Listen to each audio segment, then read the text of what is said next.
Tere, head vaatajad! Tere ka minu poolt. Õnneks on tulnud mõned head sahmakad vihma siin ja seal. Mitte küll päris igal pool, aga vaatamegi, mis siis veel uudist on.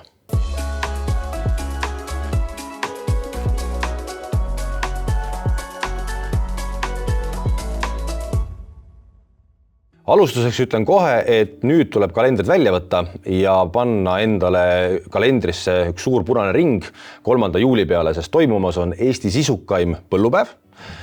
Seekord siis toimub see meil Viljandimaal.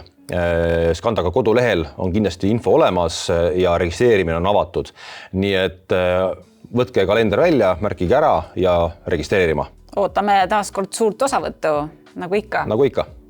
Ja teine uudis ka veel, et kes veel ei ole kursis, siis meil on käimas suur kampaania Saada naine puhkama. Pöörame selle kampaania raames siis tähelepanu naistele, nii et vaadake tingimustele sisse, et need on ka meil siis kodulehel olemas. Nüüd, kui vilja juurde minna või siis antud momendil äkki isegi rapsi juurde, siis mis toimub? Raps on kukkunud siin mõne päevaga pea 20 €, et mis uudised seda siis mõjutanud on? Eelmises saates just vaatasime, et käis novembri matif rapsil siis seal 500 juures ära ja siis ta murduski tagasi, et tegelikult tundub, et see 500 ikkagi oligi siis matifile tehniline taseme nii-öelda tippunkt ja sealt on siis alla tulnud ja kui me vaatamegi graafikut, siis nüüd algas väike langustrend, kuidas ta nüüd edasi areneb, eks me näe, aga mis on seda põhjustanud, et ühelt poolt oli ka seda natukene oodata, sellepärast, et nii-öelda õlikultuure tegelikult maailmas tuleb rohkem ja kui me vaatame ka siia näiteks sojagraafikut, ka siis soja on samamoodi teravalt alla tulnud. Miks soja alla tulnud on tegelikult väga lihtsad põhjused. Soja planeeritakse ja prognoositakse sellel aastal rohkem. Laoseisud on 16 miljoni tonni võrra suuremad kui eelmisel aastal ja USA praegu ka külvab. Soja on juba seal kuskil 80% peal ja põllud on väga ilusas seisus, et praegu on saanud nii-öelda sooja ja vihma, nii et praegu sellist ilmariski sojaga ei nähta, seega on põhjustanud siis soja hinnalanguse ja see muidugi on mõjutanud siis ka kõiki teisi õlikultuure. Lisaks sellele on ka nafta hind väga teravalt alla kukkunud, et kui me näeme ka jälle graafikust, siis täna me räägime siin natukene üle $70 barrelist ja see muidugi kogu kompleksis siis mõjutab ka meie rapsi hinda. Nii et täna vaatame siin saate jooksul, kuidas meil matif avaneb, et igal juhul praegu langustrend siis hetkel rapsi osas. Ja muidugi, kui me vaatame nüüd oma kodust rapsi seisu, siis ega rapsipõllud Eestis tõesti kõige paremad ei ole, ka meil endal natukene siin vähem vihma saanud ja tõmbasime oma prognoose tagasi. Aga kui me vaatame Läti ja Leedu rapsipõlde, siis seal on tegelikult olukord väga ilus ja sealt oodatakse praegu väga head rapsisaaki. Kui me vaatame üldiselt praegu nii-öelda Euroopa prognoosi, siis rapsi prognoositakse Euroopast sellegi poolest vähem kui eelmisel aastal, kuskil selline 18,3 miljonit tonni. See tähendab, et tegelikult Euroopa peab jätkuvalt importima kuskil selline 6,9-7 miljonit tonni. Maailmas on tegelikult rapsi piisavalt, kust seda siis importida. Tavapäraselt Euroopa on importinud Kanadast. Seal on praegu ilmastik väga hea ja on importitud ka Austraaliast ja Austraalia siin prognoosibki oma rapsisaagiks kuskil selline 5,4 ja 5,7 miljonit tonni, mis tegelikult on suht tavapärane rapsisaak. Võrreldes nüüd USD raportiga on see küll natukene vähem, sest USD raport on natukene rohkem prognoosinud. Nii et suures pildis siis rapsi langust põhjustabki see, et seda erinevatest piirkondadest praegu paistab piisavalt ja siis soja on nii-öelda praegu langustrendis. Kui me nüüd juba Põhja-Ameerikas olime, siis kuidas USAs maisiga lood on? Maisi küll samamoodi praegu käib ja praegu ollakse sealt kuskil 91% peal, see tähendab suurem osa on juba siis külvatud. Ilm on ka maisile sama hea nagu siis sojalgi ja see ka on põhjustanud tegelikult maisi hinna kukkumist, et seda on näha ka graafikult ja kui ajalooliselt vaadata, siis tegelikult maisi hind on olnudki väga kõrgel, nii et ka seda langust oli siin natukene näha ka, aga nüüd me näeme siis seda ka siis futuuride lõikes. Üleüldiselt on USA's praegu ilmas ilmastik väga okei. Praegu saadakse ka alustada siis nisukoristusega, 6% on juba USA-s siis talinisu koristatud ja see avaldab mõju muidugi ka siis hinnaliikumisele, et ka Chicagos on nisuhinnad väikses languses, tekibki nii-öelda siis nisuhindale surve ja see on ka mõjutanud teatud määral ka siis Matifi liikumist alla. Nii et ikkagi on väga oluline, kuidasmoodi siis USA's ilm edasi liigub. Ja kui me nüüd tuleme siia meile lähemale, siis Prantsusmaal näiteks on olukord paranenud, et ilm on kuivem, kuid näiteks talinisud omakorda ei ole paremaks läinud, et seal talinisude olukord on kuskil 2% võrra halvenenud. Samas me liigume järjest lähemale nüüd koristushooajale, nii et enam pole kaugel, kui prantslased ka siis koristama lähevad. Kõige olulisem teema on ikkagi siis Venemaa ilm, seal on jätkuvalt ikkagi nüüd kuiv ja põuane ja ei ole ka lähiajal veel vihma näha.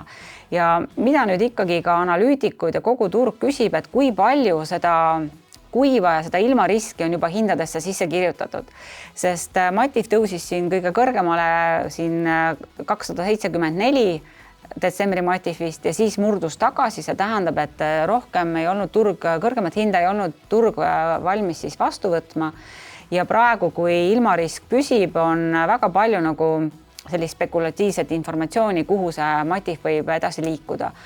Kui me vaatame natukene nüüd tagasi seda Venemaa olukorda, et kui seekord ka viimased andmed prognoosi kohaselt näitavad, et Venemaa nisu võib tulla ikkagi seal alla 80 miljoni tonni, siis küsimus on, et kui palju nüüd alla 80 miljoni tonni seda nisu võib jääda. Ilmastik on väga sarnane siis tegelikult 21 aasta saagile, kus Venemaa nisusaak oli kuskil ainult 75 miljonit tonni. Samal ajal peab rõhutama, et ka siis oli vähem hektareid Venemaal külvatud. Kas need uudised on ka Venemaa ekspordihinda mõjutanud juba täna või veel ei ole? Venemaa nisuhind on tegelikult läinud ülesse küll, aga ta ei ole läinud nüüd sellise sammuga, kui näiteks meil Matif on tõusnud, et täna ikkagi Euroopa nisu Venemaa nisuga võrreldes on kuskil selline $40 kallim. Aga kui vaatame Venemaa nisuhinna enda liikumist, siis me näeme, et tegelikult sellel graafikul siis 2021. aastal näiteks nisu hind oli palju kõrgemal, ta oli kuskil $300. Täna me räägime Venemaa nisu hinnast siis $247–248. Nii et ühelt poolt on vahe sees, veel nagu oleks minna, teisalt tegelikult ostjad peavad sellist hinnataset praegu ka veel nii-öelda praktiliselt kõrgeks. Nii et seda on ka näidanud tegelikult ostjate huvi, et praegu ollakse vaiksed, ei ole ostetud, kuigi just nüüd eile oli üks suurem ost, et nii Egiptus kui ka Alžeeria siis ostsid kokku siin 1,3 miljonit tonni nisu, kusjuures näiteks Egiptus ei ostnud üldse Venemaalt nisu. Nii et ka selline huvitav areng siin viimasel 2 päeval. Nii et jah, et Venemaa nisu hinna osas on tegelikult ka väga palju õhus, et kas see põud on juba sinna hindadesse sisse kirjutatud ja kuidas üldse ka Venemaal need otsused seal edasi lähevad. Lisaks sellele infole, mis puudutab ilma ja hindade liikumist, tegelikult ju peame meil siia lisama ka selle, et Euroopa on pannud Venemaa siis nii-öelda teraviljatoodetele või teraviljadele ka ju tollid peale ja see hakkas kehtima alates 1. juunist. Et kuidas, juulist. Et kuidas see nagu mõjutab või hakkab mõjutama siis teravilja hinda? Kuna see mõjutab ikkagi neid tooteid, mis jäävad Euroopa Liitu sisse, siis väga palju ju tegelikult teravilja Euroopa Liitu sisse ei ole jäänud, need on ikkagi ainult siis nii-öelda transiidis olnud ja seda väga palju mõjuta, et arvatakse ikkagi, et teravilja hinda need tollid väga palju siiski väga palju mõju ei avalda. Samal ajal toorainetele ikkagi võib see pikas perspektiivis mõju avaldada, sealhulgas ka maisi. Nii et vaatame siin lähiajal on näha, et need importtollid tegelikult siis teraviljale on ja sealhulgas maisile 95 eurot tonn ja õlikultuuridele siis 50% nende hinnast, nii et need on päris märkimisväärsed numbrid. Kas see võib ka rapsile mõju avaldada? Raske öelda, et vaatame, et tegelikult siiani on väga palju Euroopa importinud eelkõige siis Ukrainast. Vaatame, kuidas see rapsi hinnale mõju avaldab. No seda saab siis siin lähema 6 jooksul eeldavasti näha. Kindlasti. Mis me siis kokkuvõttaks saame öelda, et ilmasurve või ilma mõjus oleme ikkagi jätkuvalt, on samas surve ka sellele, et hooaeg hakkab lähenema, juba koristused on alanud. Eelmisest hooajast on ka laojäägid ikkagi üle tulnud ja ei pääseme siin ilma selle sõja ja poliitikata. Nii et need mõjurid on päris mitmeid. Ja fundamentaalselt ikkagi ka seda, et ostjatel raha napib, et globaalsed makropilt ei ole hea, mistõttu hinnatasemed on tegelikult ostjate jaoks väga kõrged. Jah, ja ega see ei ole kestnud ju nüüd ainult aasta, vaid see on juba kestnud pikemalt, nii et see on järjest võib-olla olulisem mõjur isegi. Ja kui me vaatame veel ikkagi ilmariski veel korra tagasi sisse, et isegi kui Venemaalt tuleb nüüd vähem nisu ja me oleme siin varem rääkinud, et võib-olla eksportivatest riikidest võib-olla isegi siin 16 miljonit tonni vähem nisu, siis enne unustasin ka mainida, et Austraaliast tuli ka informatsioon ja nemad prognoosivad praegu 29 miljonit tonni nisu, mis on võrreldes eelmiste aastatega siis palju kõrgem.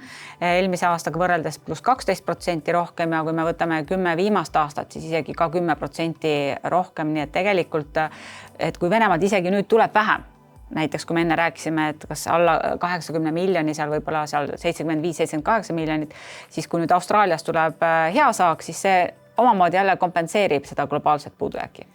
Jah, nii et kokkuvõttes võime öelda, et puudujääk otseselt ei ole, kui laoseisud vähenevad, aga mitte nii drastiliselt, nagu et võiks öelda, et on asi halvasti. No vähenevad, aga nüüd ongi, et vaatame, et tegelikult me veel saaki ei ole ju koristanud, et siis näeb täpsemalt. Ja see hakkabki lähiajal mõjutama kõige rohkem. Ja nüüd vaataks siis, mida selle info valguses põllumajandustoots võiks teha.